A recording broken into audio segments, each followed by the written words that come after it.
سلام عرض می‌کنم، در خدمت جناب آقای رضایی هستیم.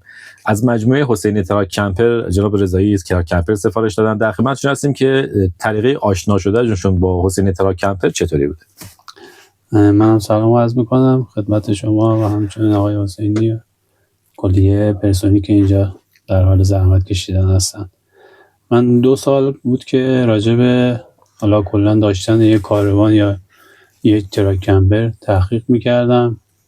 خیلی ناآشنا نبودم به این مسئله تا خیلی اتفاقی هم به قول معروف همشهری داریم که ایشون هم علاقه‌مند هستن، هم خودشون هم توی زمینه فعالیت میکنن.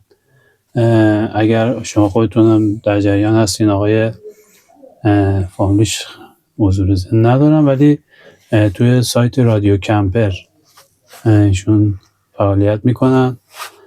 خیلی اتفاقی توی همون شهر خودمون ایشون رو دیدم.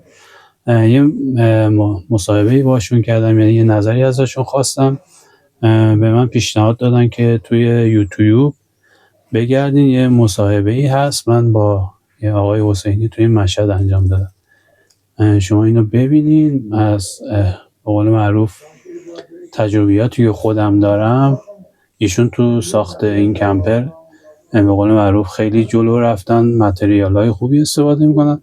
شما فیلمشو ببین، بعد زنگ بزن آقای حسینی و با خودشون صحبت کن. من تو یوتیوب پیدا کردم ویدیوشونو، بعد شماره آقای حسینی رو از اون بنده خدا گرفتم و تماس گرفتم و بقیه چیزایی که موفق شدیم بالاخره با ایشون